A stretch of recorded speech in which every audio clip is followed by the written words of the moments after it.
آج ملک کی معیشت زمین بوس ہو چکی ہے.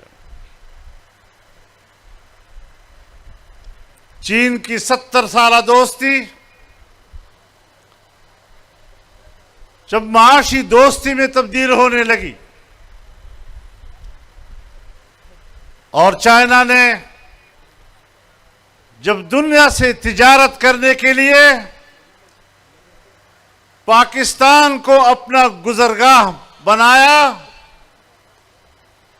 پاکستان کے راستے سے تجارت کرنے کا فیصلہ کیا، تو میرے دوستو، ہم ہیں بڑے چھوٹے لوگ، غریب لوگ، لیکن میں ہمیشہ حکمرانوں سے کہتا ہوں کہ یہ جو بہت بڑی خوبصورت بلڈنگ آپ کو نظر آ رہی ہے، عظیم الشان عمارت ہے،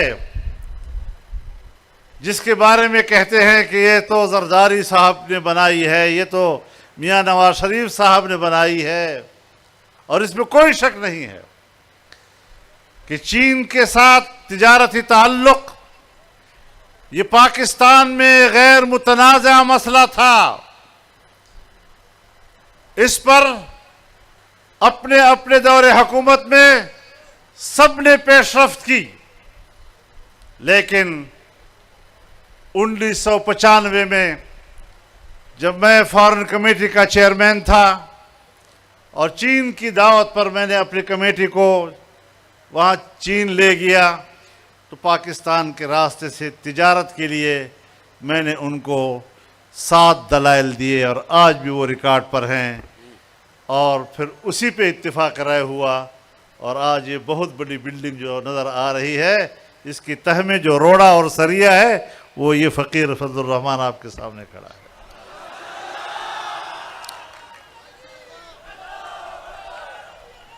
ہم نے پاکستان کو اپنا گھر سمجھا، اس گھر کو خوشحال رکھنا، اس کو اپنا عقیدہ بنایا، اس کو اپنا نظریہ بنایا.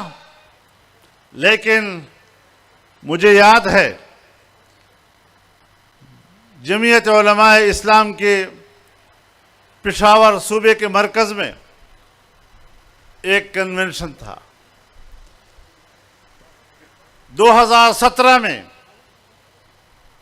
میں نے یہ بات کہی تھی. آپ میں سے بہت سے دوست شاید اس وقت موجود بھی ہوں، اگر ان کو یاد نہ ہو میں یاد دلانا چاہتا ہوں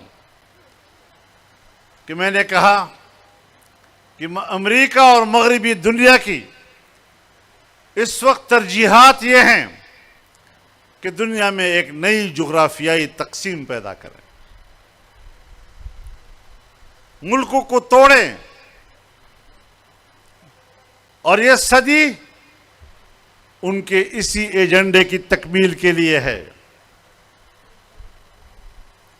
میں نے کہا پاکستان بھی وہ بڑا ملک ہے کہ جس کے لیے ان کی نیتیں اور ان کے ارادے ٹھیک نہیں ہیں.